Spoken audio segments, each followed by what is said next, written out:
அஸ்ஸலாமு அலைக்கும் ரஹ்மத்துல்லாஹி வபரகாத்துஹு. இன்றைக்கான பதிவு நம்ம எல்லோருக்குமே ரொம்ப ஸ்பெஷலான ஒரு பதிவு அப்படின்னு தான் நான் சொல்வேன். ஏன்னா எங்குமே காண கிடைக்காத ஹல்ரத் அபூபக்கர் சித்திக் ரலியல்லாஹு அன்ஹு அவங்க ஓதிய முனாஜாத்தை தான் நம்ம பார்க்க போகிறோம். இதற்கு அப்படி என்ன சிறப்பு அப்படின்னு கேட்டால், ஹல்ரத் அபூபக்கர் சித்திக் ரலியல்லாஹு அன்ஹு அவங்க தங்களுக்கு ஏதாவது ஒரு காரியம் நிகழணும் அப்படின்னா அவங்க ரகசியமாக தனிமையில் அமர்ந்து இதைத்தான் ஓதுவாங்களாம். அல்லாஹ் அவங்களுக்கு அதை அப்படியே கொடுப்பானாம். இந்த துஆவில் அப்படி என்ன இருக்குது அப்படின்னா, நம்ம எல்லோருமே தேடிட்டு இருக்கக்கூடிய அத்தனை துஆவுமே இதில் இருக்குது. இதை ஒரு முறை நம்ம காதில் கேட்டால் கூட போதும், அல்லாஹ் நம்மளுடைய கஷ்டத்தை லேசாக்குவான், நம்மளுடைய விருப்பங்களை நமக்கு பூர்த்தியாக்குவான். நம்ம எது மாதிரியான சூழ்நிலையில் இருக்கோமோ அதை நமக்கு சிறப்பாக்கி தருவான். எதை மனதில் நியத்து வச்சாலும் எதை நினச்சாலும் அதை நம்ம இடத்துல அல்லாஹ் கொண்டு வந்து சேர்ப்பான். அப்படிப்பட்ட உருக்கமான வார்த்தைகள் இதில் இடம்பெறுது. நான் உங்களுக்காக அரபி தமிழில் போட்டு இதனுடைய அர்த்தத்தையும் போட்டு ஃபஸ்ட்டு கமெண்ட்டில் நான் பின் பண்ணுறேன்.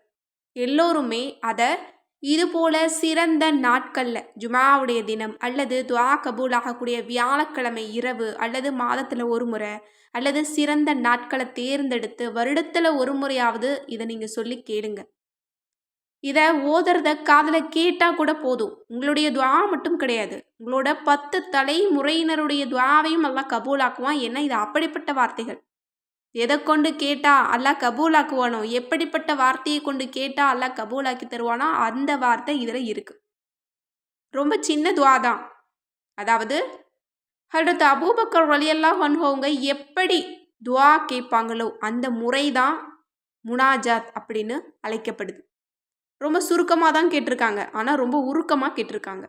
நாமுமே இது போல துஆவை ரொம்ப சுருக்கமாகவும் உருக்கமாகவும் கேட்க கற்றுக்கணும். நிறைய பேர் நீண்ட நேரம் துஆ செய்வாங்க, ஆனால் அதில் அந்த அளவு பவர் இருக்குமா, ரொம்ப கருத்தை முன்னிட்டு கேட்டிருப்பாங்களா அப்படின்னா இல்லை. நிறைய பேர் கொஞ்சமாக கேட்பாங்க, எல்லா கருத்தையுமே உள்ளடக்கி குட்டியாக கேட்டுருவாங்க, அதில் எல்லாமே இருக்கும்.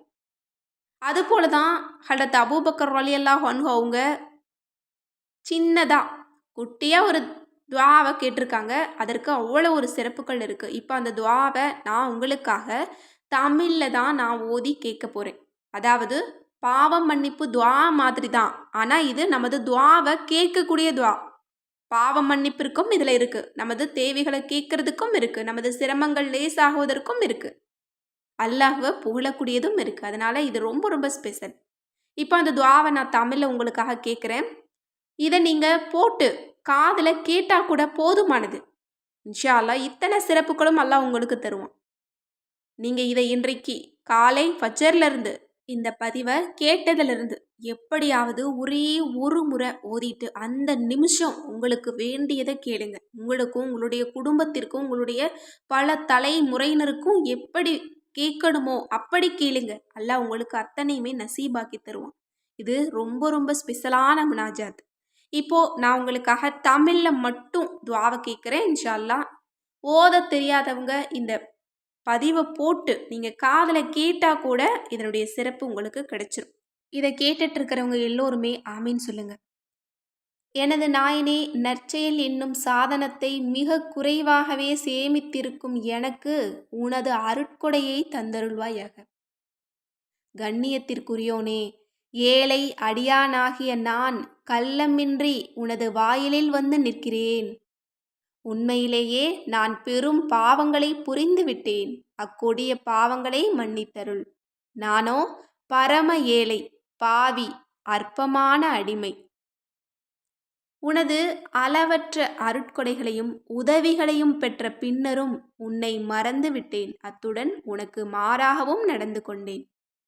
நான் செய்த பாவங்களோ மணலில் உள்ள துகள்கள் போன்று எண்ணிலடங்காதவை. அவை அனைத்தையும் மன்னித்து என்னை காப்பாற்றுவாயாக.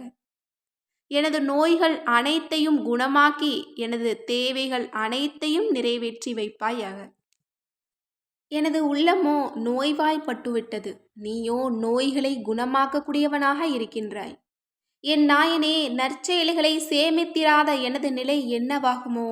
எனது தீய செயல்களோ அளவிட முடியாதவை. எனது நற்செயல்களோ மிகவும் குறைவு. பாதுகாவலனே, நபி இப்ராஹிம் கலீல் அவர்களுக்கு நெருப்பை நோக்கி நீ, ஏ நெருப்பே, சாந்தியாகவும் குளிராகவும் ஆகிவிடு என்று நீ ஆணையிட்டது போல் எனக்காகவும் ஆணையிடுவாயாக. நீயே நலம் தருபவன். முக்கிய செயல்களையெல்லாம் நடத்தி வைக்க நீயே போதுமானவன். எனக்கு மேன்மையான பொறுப்பாளனாகவும் நீயே திகழ்கிறாய். எனது பாதுகாவலனே, உனது அருட்சுரங்கத்தை எனக்களித்தருள்வாயாக. நீயோ கண்ணியமான கொடை வள்ளலாய் திகழ்கிறாய். எனது உள்ளத்தின் தேவையை நிறைவேற்றுவாயாக. எனக்கு நல் வழியை காட்டுவாயாக. நாயனே, மகத்தான நல்லாட்சியை எங்களுக்கு அளித்திடு. எங்களை அச்சத்திலிருந்து காத்தருள். நீயே தேவைகள் அனைத்தையும் நிறைவேற்றி தருபவனாக திகழ்கின்றாய். உனது கட்டளைகளை அறிவிக்கக்கூடியவர்களாக ஜிப்ரீல் அலைஹிவஸல்லம் அவர்கள் விளங்குகிறார்கள்.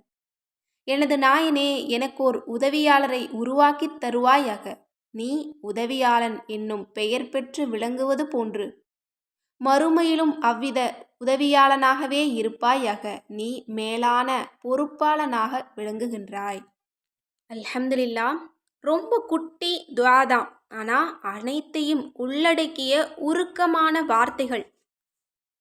எனவே இன்ஷா அல்லாஹ் நீங்கள் எப்பெல்லாம் துஆ கேட்க நினைக்கிறீங்களோ இந்த முனாஜாத்தை ஒரு முறை ஓதிட்டு நீங்கள் துஆ கேளுங்க.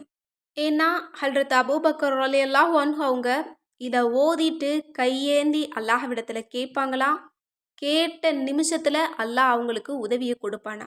அப்படிப்பட்ட நசீபை அல்லாஹ் எனக்கும் உங்களுக்கும் தந்தருள்வானாக. இதை நீங்கள் கவலையில் ஓதுனீங்க அப்படின்னா அல்லாஹ் உங்களுடைய உள்ளத்திற்கு நிம்மதியை கொடுப்பான்.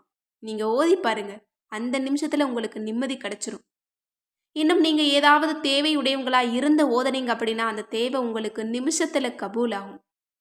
இன்னும் ஏதாவது ஒரு உதவியை யாரிடமிருந்தாவது அல்லது ரப்பிடமிருந்தாவது நீங்கள் தேடிக்கொண்டிருந்தீங்க அப்படின்னா இது ரொம்ப ரொம்ப உங்களுக்கு பலன் தரும். இதை ஓதி முடிச்ச அடுத்த நிமிஷத்தில் அல்லாஹினுடைய உதவி உங்ககிட்ட வரும். இன்னும் துக்கங்கள் நீங்கும். இந்த அமலை நம்ம இன்றைய தினம், அதாவது ரமலானுடைய ஜுமா தினத்தில் ஓதுறது ரொம்ப பொருத்தமான அமலாக இருக்கும். அதுவும் காலை வேளையில் ஃபஜ்ர்லேருந்து நீங்கள் லுஹாவுடைய நேரம் வரைக்கும் ஓதுறது அப்படிங்கிறது ரொம்ப சிறப்பு. ஏன்னா அந்த நேரத்தில் தான் பரக்கத்தான வானவர்கள் ஜுமாவுடைய தினத்தில் இறங்குவாங்களாம். அந்த நேரத்தில் இதை ஓதுறது அப்படிங்கிறது ரொம்ப பொருத்தமான ஒரு அமலாக இருக்கும். இன்னும் நீங்கள் எல்லா காலங்களிலும் எல்லா நேரத்திலுமே நீங்கள் இதை ஓதலாம். நீங்கள் எப்பெல்லாம் துஆ கேட்குறீங்களோ அது உங்களுக்கு கபூல் ஆகணும்னு நினச்சா, ரொம்ப சீக்கிரம் உங்களுக்கு பதில் கிடைக்கணும்னு நினச்சா இதை ஓதிட்டு உங்களுடைய தேவைகளை கேளுங்க. அரபி ஓத முடிஞ்சது அப்படின்னா நீங்கள் ஓதுங்க. இல்லை அப்படின்னா இதனுடைய பொருளை மட்டும் நீங்கள் படிச்சிங்கன்னா போதுமானது. இன்னும் அரபிய தெரியாதவங்களுக்கு அதையும் நான் தமிழில் போட்டு ஃபஸ்ட்டு கமெண்ட்டில் நான் பின் பண்ணுறேன். எல்லோருமே பார்த்து வாழ்நாளில் ஒரு முறையாவது ஓதுங்க. ஹல்ரத் அபூபக்கர் ரலியல்லாஹு அன்ஹு அவங்களுக்கு அல்லாஹ் எவ்வளவு சிறப்பு கொடுத்தானோ, எப்படி கேட்ட நிமிஷத்தில் துஆக்களை கபூலாக்கினானோ அப்படிப்பட்ட நற்பாக்கியத்தை நம் அனைவருக்குமே தந்தருள்வானாக. ஆமீன் என்று கூறி இந்த பதிவை நிறைவு செய்கிறேன். அஸ்ஸலாமு அலைக்கும் ரஹ்மத்துல்லாஹி வபரகாத்துஹு.